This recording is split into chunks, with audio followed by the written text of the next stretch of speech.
নমস্কাৰ বন্ধু বান্ধৱীসকল। আজিৰ প্ৰথম প্ৰশ্নটো হৈছে, কোনে ব্ৰিটেইনৰ জীৱনজোৰা কৃতিত্ব সন্মান লাভ কৰে? শুদ্ধ উত্তৰটো হৈছে মনমোহন সিং। দ্বিতীয় প্ৰশ্নটো হৈছে, শেহতীয়াকৈ কোনখন চহৰক অন্ধ্ৰপ্ৰদেশৰ মুখ্যমন্ত্ৰীয়ে ৰাজ্যখনৰ নতুন ৰাজধানী হিচাপে ঘোষণা কৰে? উত্তৰটো হৈছে বিশাখাপট্টনম।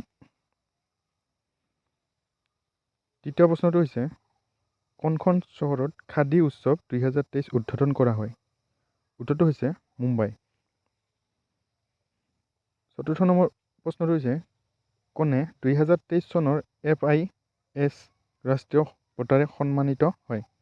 উত্তৰটো হৈছে VK পাণ্ডিয়ান। 5 নম্বৰ প্ৰশ্নটো হৈছে, কোনখন ৰাজ্য চৰকাৰে অভাৱগ্ৰস্ত ছোৱালীক সক্ষম আৰু স্বাৱলম্বী কৰিবলৈ সমগ্ৰ শিক্ষা অভিযান আৰম্ভ কৰে? উত্তৰটো হৈছে উত্তৰ প্ৰদেশ। 6 নম্বৰ প্ৰশ্নটো হৈছে, কাক ৰাষ্ট্ৰীয় খনিজ উন্নয়ন নিগমৰ ব্ৰেণ্ড এম্বেচাডৰ হিচাপে নিযুক্তি দিয়া হৈছে?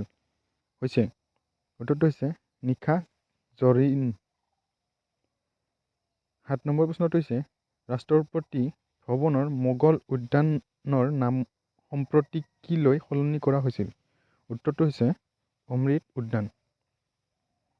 তলৰ কোনখন চহৰত এৰো ইণ্ডিয়া শ্ব' 2023 আয়োজন কৰা হৈছিল? উত্তৰ হৈছে বাংগালোৰ। 9 নম্বৰ প্ৰশ্নটো হৈছে, তলৰ কোনখন দেশৰ পৰা ভাৰতে 12টাতকৈ অধিক নাহৰফুটুকী বাঘ অনাৰ চুক্তি স্বাক্ষৰ কৰিছিল? উত্তৰটো হৈছে দক্ষিণ আফ্ৰিকা।